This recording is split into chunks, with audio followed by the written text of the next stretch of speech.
Soybean দিয়ে তো আপনারা বিভিন্ন রকম রেসিপি বানিয়ে খেয়ে দেখেছেন। আজকে আপনাদেরকে সয়াবিন দিয়ে খুব সুন্দর একটা রেসিপি বানিয়ে দেখাবো। রেসিপিটার নাম হলো সোয়া মাঞ্চুরিয়ান। আর এই রেসিপিটা কিভাবেই খুব সহজেই বাড়িতে বানিয়ে নিতে পারবেন তার জন্য এই ভিডিওটা পুরো দেখতে থাকুন। নমস্কার, আমি শুভাশিস, আপনারা দেখছেন সেফ কিচেন। সোয়া মাঞ্চুরিয়ান বানানোর জন্য আমি প্রথমে 100 গ্রাম সয়াবিন নিয়েছি। এই সয়াবিনের মধ্যে এবার গরম জল অ্যাড করব। গরম জলটা এই কারণে অ্যাড করলাম, সয়াবিনটা খুব তাড়াতাড়ি ভিজে যাবে আর তার সাথে সয়াবিনের যে কাঁচা গন্ধটা থাকে সেটা খুব দ্রুত চলে যায়। ঠিক এইভাবেই সয়াবিনগুলোকে ভিজিয়ে রাখবো। দেখুন সয়াবিনগুলো খুব ভালোভাবে ভিজে গেছে আর তার সাথে জলটাও ঠান্ডা হয়ে গেছে। এরপর এই সয়াবিনগুলোকে এই জল থেকে ভালো করে নিংড়ে তুলে নিতে হবে। ঠিক আমি যেইভাবে নিংড়ে তুলে নিচ্ছি। এরপর আমি সয়াবিনগুলোকে মিক্সার জারের মধ্যে নিয়ে গ্রাইন্ড করে নেব। সোয়া মাঞ্চুরিয়ান বানানোর জন্য কি কি ভেজিটেবল লাগছে আপনারা দেখে নিন। নিয়েছি রসুন, আদা, গাজর, কাঁচা লঙ্কা, পেঁয়াজ আর নিয়েছি ক্যাপসিকাম। এগুলোকে খুব ফাইনলি চপ করে নিয়েছি। দেখুন আমি সয়াবিনগুলোকে কিভাবে গ্রাইন্ড করে নিয়েছি। এরপর এর মধ্যে কিছু ভেজিটেবল অ্যাড করব। প্রথমে দিয়ে দিলাম কুচনো পেঁয়াজ, তারপর দিয়ে দেব এর মধ্যে কুচনো গাজর, তার সাথে দিয়ে দেব কুচনো ক্যাপসিকাম। এরপর এর মধ্যে অ্যাড করব কুচনো রসুন, 1 চামচ দিলাম। তারপর দিয়ে দেব কুচনো আদা, এটাও 1 চামচ দিলাম।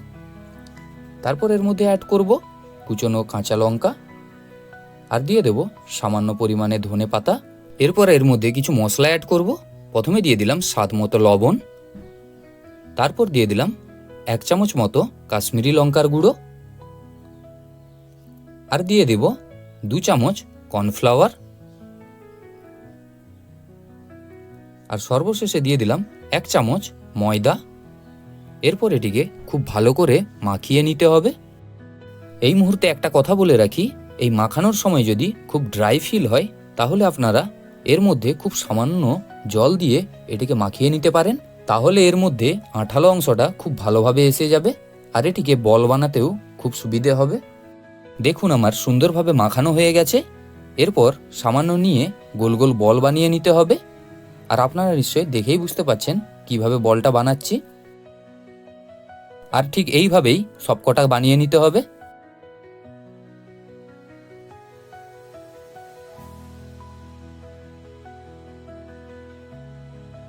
আপনাদেরকে আরেকটা বল বানিয়ে দেখাচ্ছি আর কিভাবে বানিয়ে নিতে হবে আপনারা খুব ভালো করে দেখে নিন।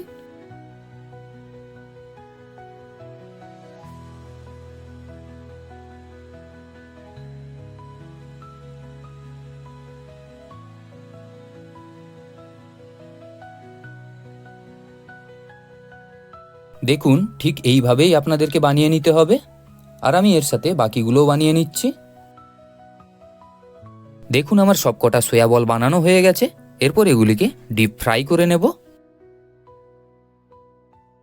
ফ্রাই করে নেওয়ার জন্য নিয়েছি একটা কড়া, এর মধ্যে দিয়ে দেব তেল। আর তেল যখন খুব ভালো পরিমাণে গরম হয়ে যাবে এর মধ্যে সোয়া বলগুলো অ্যাড করব আর বলগুলোকে ডিপ ফ্রাই করে নেব।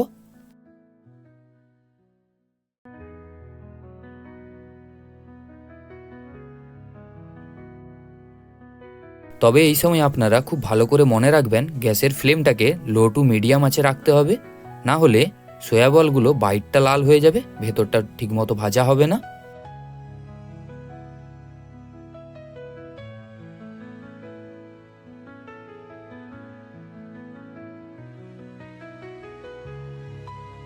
আমি ঠিক এইভাবেই লাল লাল করে ভেজে নিয়েছি, আপনারা নিশ্চয়ই দেখেই বুঝতে পাচ্ছেন।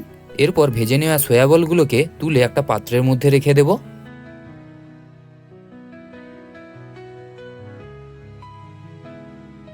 এইবার সোয়া মাঞ্চুরিয়ানটা বানাবো, তার জন্য সামান্য পরিমাণে তেল নিয়েছি। তার মধ্যে দিয়ে দিলাম 1 চামচ কোচানো রসুন আর রসুনটাকে খুব ভালো করে ভেজে নিতে হবে। রসুন যখন খুব ভালো করে ভাজা হয়ে যাবে এর মধ্যে অ্যাড করব 1 চামচ কুচনো আদা আর আদাটাকেও এর সাথে খুব ভালো করে ভেজে নিতে হবে। আদা রসুনটা যখন খুব ভালোভাবে ভাজা হয়ে যাবে আর এর কাঁচা গন্ধটা চলে যাবে এর মধ্যে অ্যাড করব কুচিয়ে রাখা কাঁচা লঙ্কা।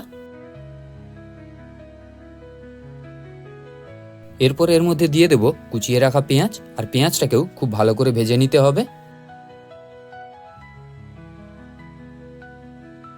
পেঁয়াজ যখন হালকা ভাজা হয়ে যাবে এর মধ্যে অ্যাড করব কুচিয়ে রাখা ক্যাপসিকাম, আর ক্যাপসিকামটাকে হালকা একটু নেড়ে চেড়ে এর মধ্যে দিয়ে দেব খুব সামান্য পরিমাণে লবণ। আর লবণটা এই সময় দিলাম এই কারণে, এই ক্যাপসিকাম আর পেঁয়াজটা খুব তাড়াতাড়ি ভাজা হয়ে যাবে। যখন পেঁয়াজ আর ক্যাপসিকাম খুব ভালোভাবে ভাজা হয়ে যাবে এই সময় এর মধ্যে দিয়ে দেব কালারের জন্য 1 চামচ কাশ্মীরি লঙ্কার গুঁড়ো, আর তার সাথে দিয়ে দেব 2 চামচ মতো টমেটো কেচাপ। এরপর এটিকে এর সাথে খুব ভালো করে মিশিয়ে নিতে হবে।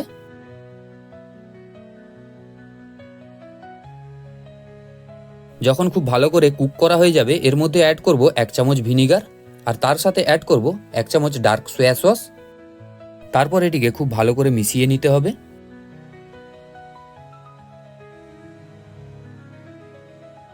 মিশিয়ে নেওয়ার পর এর মধ্যে অ্যাড করব খুব সামান্য পরিমাণে জল, আর এই জলটা দেওয়ার পর এটিকে 30 সেকেন্ড মতো ফুটিয়ে নিতে হবে। এরপর গ্রেভির ঘনত্ব বাড়ানোর জন্য এর মধ্যে অ্যাড করব কর্নফ্লাওয়ার। আমি 1 চামচ কর্নফ্লাওয়ার জলের মধ্যে গুলিয়ে রেখেছিলাম, সেটাই এর মধ্যে অ্যাড করলাম। দেখুন গ্রেভি একদম রেডি। এরপর এর মধ্যে অ্যাড করব ভেজে রাখা সয়া বলগুলো, আর সয়া বলগুলোকে দেওয়ার পর গ্রেভির সাথে খুব ভালো করে মিশিয়ে নিতে হবে। আর মিশিয়ে নিলেই একদম কমপ্লিট সয়া মাঞ্চুরিয়ান। দেখুন আমার সয়া মাঞ্চুরিয়ান রেসিপি একদম পারফেক্টলি ভাবে কমপ্লিট। এরপর আপনাদেরকে সার্ভ করে দেখাচ্ছি। এই সয়া মাঞ্চুরিয়ান রেসিপিটা অবশ্যই বাড়িতে ট্রাই করবেন, আর এই রেসিপিটা কেমন হয়েছে কমেন্টে কিন্তু জানাতে ভুলবেন না। নমস্কার, আমি শুভাশিস, আপনারা দেখছেন সেফ কিচেন। দেখা হচ্ছে পরবর্তী একটা ভিডিওতে নতুন একটা রেসিপি নিয়ে।